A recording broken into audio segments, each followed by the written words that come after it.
facing our veterans. Toxic military burn pit. He said the most pressing issue facing our military. 4 years ago, I met a veteran named Jennifer Kebner at her home in Cathedral City, California, in my district. Jennifer, a 39-year-old mother of two, was one of the most inspiring and brave people I have ever met.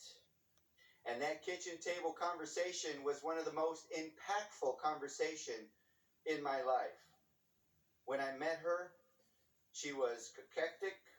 You can see her bones. She was wasting away. She was battling pancreatic cancer on chemotherapy. You can see the port in her chest, and you can see the loss of hair. And she was still very full of energy inside to tell her story and sound the alarm. Her doctor linked her exposure to burn pits during her service overseas. You see, she was described as a health nut. There she goes. As someone thin, healthy, Jennifer, who liked to run and jog. a mother and a wife. Her friends would say she was one of those a medic. Crazy people that would wake up at 4 a.m. and go on Beautiful a 5-mile person. run. Routine. She died because of the burn pits in Iraq. They'll burn jet fuel batteries, everything in the world, and they weren't protected.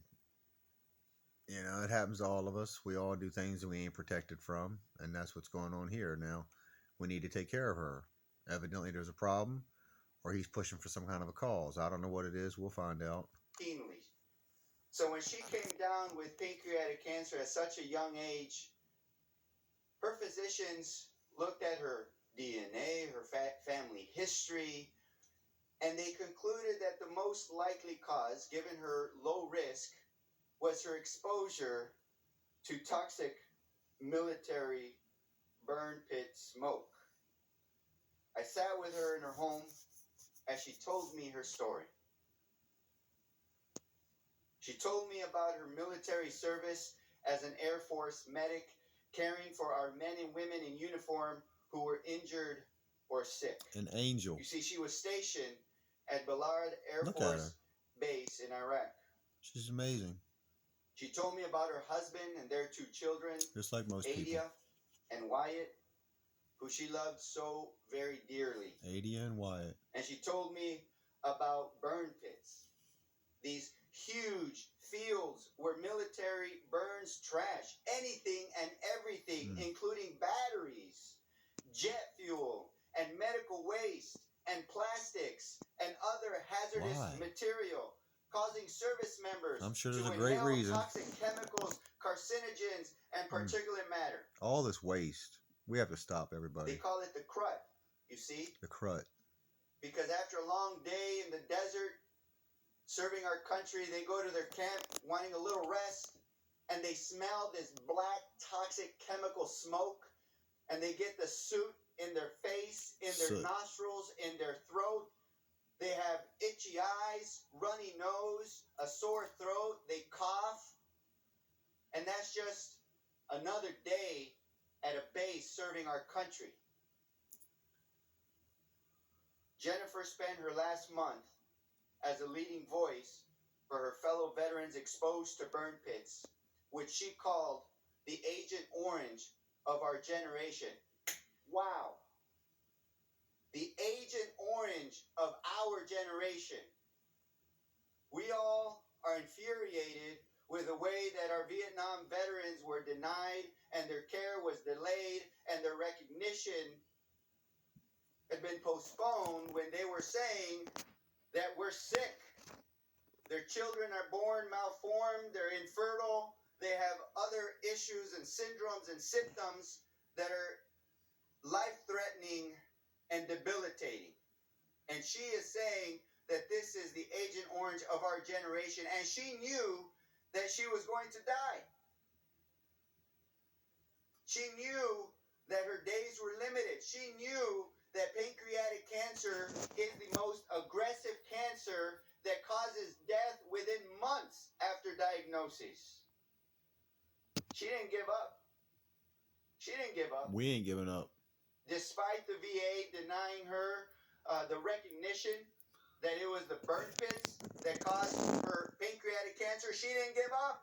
Push this video. Let everybody know Despite about the it. VA We just gotta get denying her together, the everybody. benefits that she needed for Our her government family, ain't she bad didn't necessarily. give up. We just And do her things that are dying wrong. wish was to ensure two things.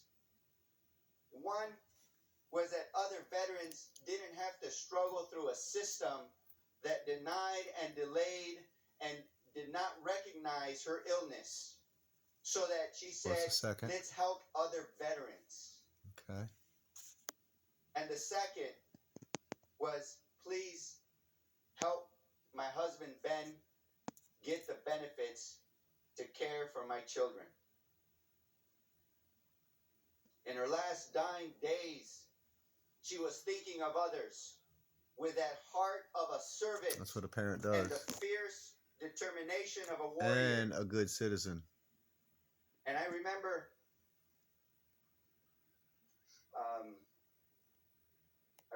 getting the call when I was in my district office that she was dying. And she would potentially die within a few hours. And I fell to my knees and I cried. I composed myself. And I thought, as a physician, there's only certain things that I can do in the art and science of medicine. But I know that there's a greater healer, that there's a greater power, and perhaps this is what I can bring to serve the family at this moment. So I invited my pastor, Gerald Sharon, to come with me so we can pray with her on her deathbed. And there she was, taking her last breaths. Her mother was there, crying. Her husband was trying to keep it together. Her children were at her side. The youngest one was too young to understand what was happening. The older one, the daughter, was a little more aware, but she was I feel like he trying to might be keep it using this together. for his own advantage now. Thank We you for did your our service.